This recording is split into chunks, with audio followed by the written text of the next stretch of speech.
Like and subscribe my channel and share with those guys who want to learn SD-WAN. Thank you so much.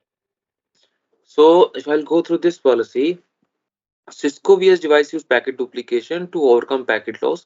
The condition is that if you are activating this policy, so you should have the sufficient bandwidth.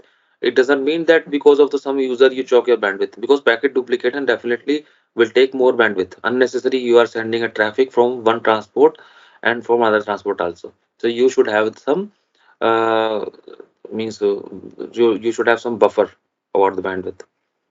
So packet duplication sends copies of packet or alternate available path to reach Cisco S device. If one of the packets is lost, a copy of packet is forwarded to server. Receiving Cisco S device discard copy of packet and forward one packet to the server. It's just example of that we are accessing any server. Packet duplication is suitable for edge with multiple access link. Once packet duplication is configured and pushed to your device, you can see the tunnel packet duplication statistics. So through the statistics, you can easily identify that my packet duplication is happening or not, if this policy is working or not. So here I have shown some examples that we will apply on H1 site. So for this one, if you will see, we have apply on this site, this packet duplication policy, right? And is having two transport. If any transport link having packet drop, then user will not face any issue because packet will also traverse from second link. So here in my lab, there is no mechanism that I can generate a packet drop. But what I can do, I will just shut down one interface so that you will be able to see that if it is shut down, then how this statistics looks like. Okay. So before the apply policy, we will see that no duplication is happening. If you will see show tunnel statistics packet duplication, no packet duplication is happening. Even you can count that how many packets getting duplicated. After activation, we just ping from one side to another side and we can see that how many packet get duplicated on which transport. Here we can see source IP, destination IP. These are the basically the IPsec tunnel which is created between those two sites. Okay, so if you want to configure this policy, we'll go to simply the policies. Okay, add policy. I will configure this one. So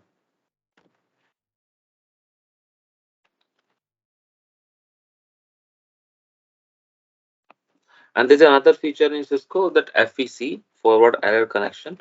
In FEC, it forwards only those traffic which is uh, the you can see that which has been lost or some errors, right? So here you can see that now this top application which I was talking about. So this kind of graph you will be able to see, right? Chrome update is happening there, unknown. Yahoo. I open the YouTube, but Chrome update is take most of the bandwidth. Google services, Twitter, okay, Google Play, TCP and TP. So this kind of graph you will be able to see in this vManage. So it's just for the whole infrastructure. Okay. So here you can see this one. Last 3 hours, any specific VPN you want to see, you can filter. Okay. If I will go to this site, network, so there should be also some graph applications.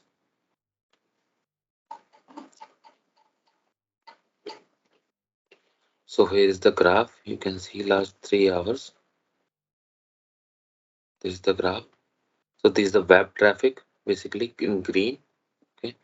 Orange is showing some standard or no. And if you are using any tunneling traffic for other sites, so it will show you in blue. There's no site communication happening. So in the web, we will just click here. Then you will see application level things. Okay. What kind of update? You can see Wikipedia, YouTube, Chrome update, Google services, Google ad, right?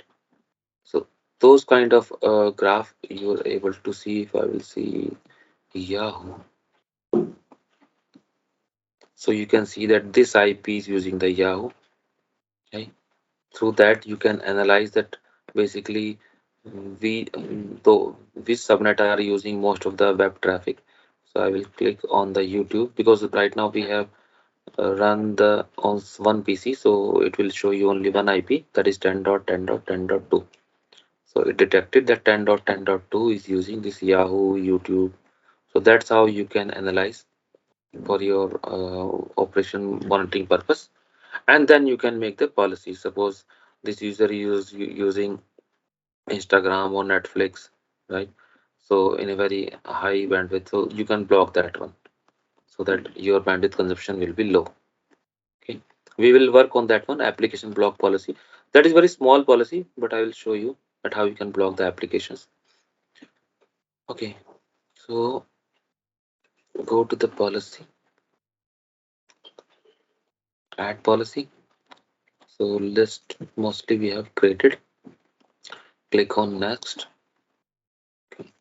So the same thing is mentioned in document. So I have already mentioned the steps, every step here, what you need to do.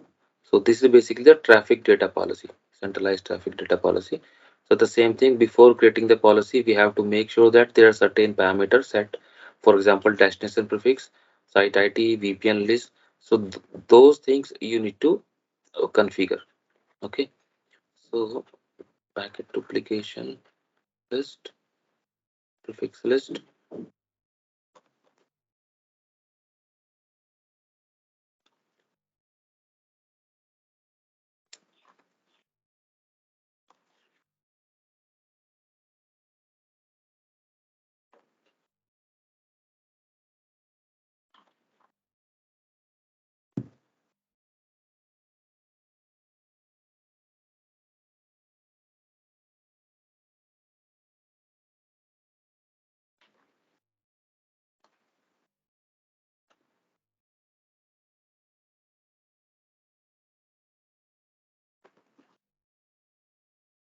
So I will make one list first.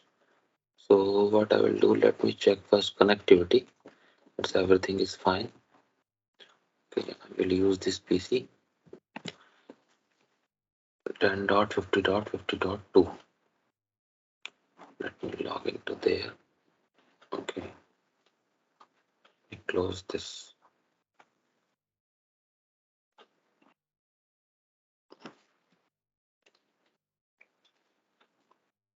Ping 10.50.50.1 is pinging.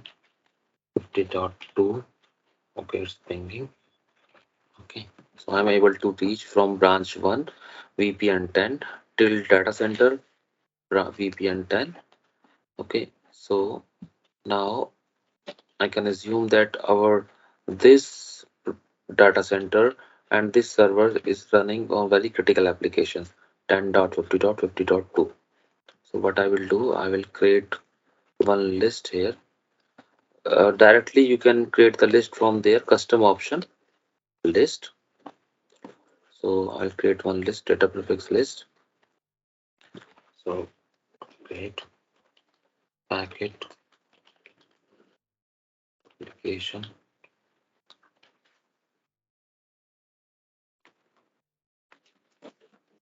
Like and subscribe my channel and share with those guys who want to learn SD-WAN. Thank you so much.